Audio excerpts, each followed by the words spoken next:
बाढ़ में फंसे हैं आप अपने गांव में तो बिल्कुल टेंशन मत लीजिए, दारू पहुंचेगा नाव में। अब ऐसा मैं क्यों कह रहा हूं, ये आपको सब कुछ विस्तार पूर्वक समझाऊंगा, लेकिन उससे पहले मेरा परिचय जान लीजिए।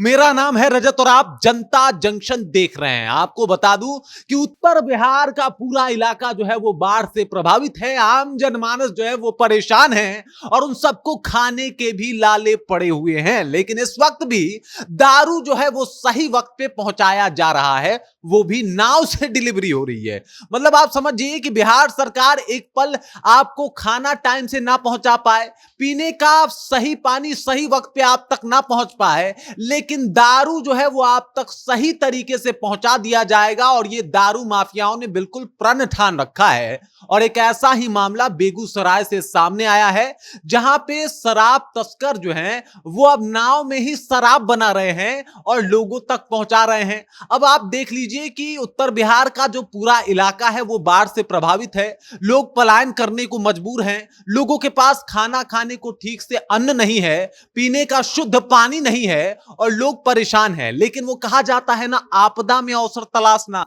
बिल्कुल इन दारू माफियाओं ने आपदा में बहुत एक शानदार अवसर तलाशा है, जहां पे वो नाव पे ही दारू का निर्माण करना शुरू कर देते हैं और लोगों तक दारू पहुंचाना भी शुरू कर देते हैं। मामला है बेगूसराय का रानी पंचायत 2 का। और यहां पे जो मामला सामने आया है कि यहां पे नाव के ऊपर जो है वो दारू बनाने का सारा सामान उपलब्ध कराया जाता है और चूल्हे के ऊपर जो है वहां पे दारू बनना शुरू हो जाता है। वहां पे बकायदा गैस सिलेंडर, चूल्हा सब कुछ रखा गया है नाव पे, ताकि तुरंत दारू बनाया जाए और उसकी डिलीवरी जो है वो आम जनता तक आसानी से पहुंचा दी जाए। इसकी कार्यक्रम जो है वो पूर्णतः तैयार करके ये लोग काम कर रहे हैं। और इसकी सूचना और इसका भांडाफोड़ तब होता है जब रानी 2 पंचायत के मुखिया को यह खबर दिया जाता है कि मुखिया जी, जो आपके पास एक एक्स्ट्रा सरकारी नाव था उसे आप अपने बगल वाले पंचायत को दे दीजिए। अब मुखिया जी को नाव की चिंता सताती है। वो नाव ढूंढने के लिए जो है वो बाढ़ प्रभावित इलाके में जाते हैं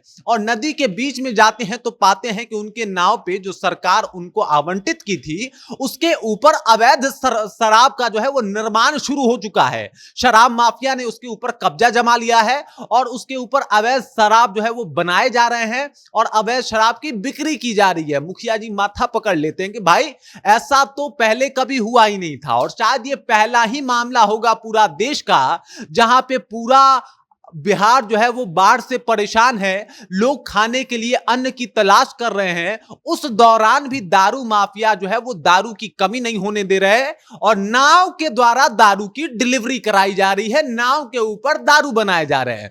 मुखिया जी अपना माथा पकड़ लेते हैं। उसके बाद जो है वो वहां तक पहुंचते हैं, मतलब अपने नाव तक पहुंचते हैं और जाके एक अपराधी को धर दबोचते हैं, एक शराब माफिया को धर दबोचते हैं। उसके साथ साथ मुखिया जी बताते हैं कि 25 ड्रम से ज्यादा वहां पे शराब रखी गई थी। महुआ वाला दारू जो है वो बनाया जा रहा था, लोगों तक पहुंचाया जा रहा था। और ये भेद तब खुला जब मैं अंचलाधिकारी के आदेश पे अपने नाव के तलाश में गया हुआ था। अब इससे आप अंदाजा लगा सकते हैं कि नीतीश कुमार जिस शराबबंदी का बात करते हैं उसका मतलब 1% जो चीज है वो भी लागू नहीं हुआ है। नीतीश कुमार की शराबबंदी सिर्फ नीतीश कुमार के कागज पे है। अगर बिहार में जाइए तो बाढ़ पीड़ित इलाकों में भी शराब आसानी से उपलब्ध हो जा रहा है और मामला तो आपने देख ही लिया कि किस तरीके से शराब जो है वो नाव से भी उपलब्ध कराए जा रहे हैं, नाव के ऊपर शराब भी बनाए जा रहे हैं, जिसके बाद पुलिस और उसके अलावा वहां आसपास के जो लोग हैं सबका माथा घूम जाता है कि भाई ऐसा मामला भारत में ही शायद पहली बार सुनने को मिला हो